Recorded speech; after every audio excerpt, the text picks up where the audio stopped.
I did not enlarge his knowledge in this regard, but sought with him some subtlety to draw him out.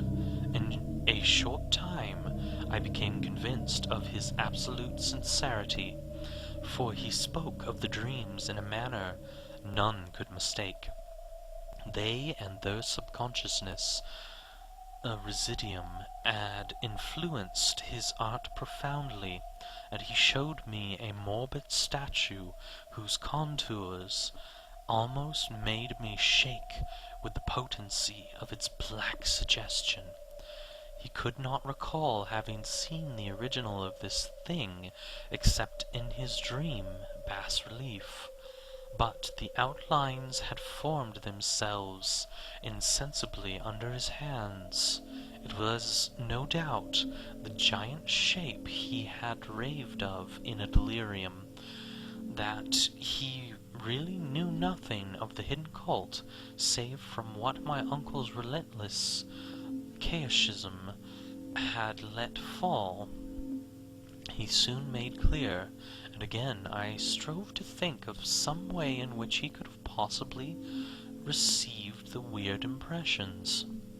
He talked of his dream in a strangely poetic fashion, making me see with terrible vividness the damp cyclopean city of slimy green stone, whose geometry, he oddly said, was all wrong, and hear with frightened expectancy the ceaseless half-mental calling from underground, "Cthulhu, vertagen! Cthulhu, vertagen! Cthulhu, vertagen!" These words had formed part of the dread ritual which told of the dread Cthulhu's dream vigil in his stone vault at R'lyeh, and I felt deeply moved despite my rational beliefs. Wilcox, I was sure, had heard of the cult in some casual way, and had soon forgotten it amidst the mass of his equally weird reading and imagining. Later, by virtue of its sheer impressiveness, it had found subconscious expression in dreams, in the bas-relief, and in the terrible statue I now beheld, so that his imposture upon my uncle had been a very innocent one. The youth was of a type at once slightly affected and slightly ill-mannered, which I could never like, but I was willing enough to admit both his genius and his honesty. I took leave of him amicably, and wish him all the success his talent promises. The matter of the cult still remained to fascinate me, and at times I had visions of personal fame from researches into the origin and concoctions. I visited New Orleans to talk with Legrasse and others of that old-time raiding party, saw the frightful image, and even questioned such of the mongrel prisoners as had still survived. Old Castro, unfortunately, had been dead for some years.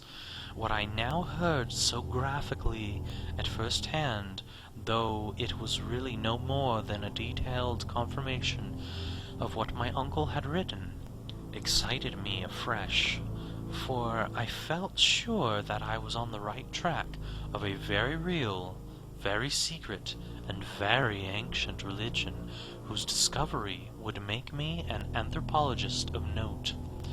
My attitude was still one of absolute materialism, as I wish it still were today, and I discounted with almost inexplicable perversity the coincidence of the dream notes and odd cuttings collected by Professor Angle.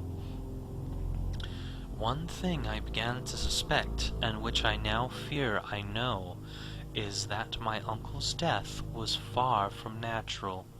He fell on a narrow hill street leading up from an ancient waterfront swarming with foreign mongrels after a careless push from a Negro sailor.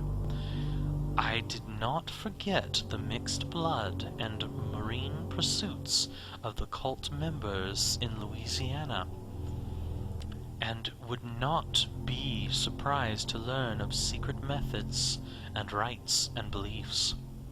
Legrassi and his men, it is true, have been let alone, but in Norway a certain seaman who saw things is dead. Might not the deeper inquiries of my uncle after encountering the sculptor's data have come to sinister ears? I think Professor Engel died because he knew too much, or because he was likely to learn too much. Whether I shall go as he did remains to be seen, for I have learned much now. And so ends Chapter 2 of Let's Read H.P. Lovecraft's The Call of Cthulhu with Frozen Foxy. To everyone, I wish a good night.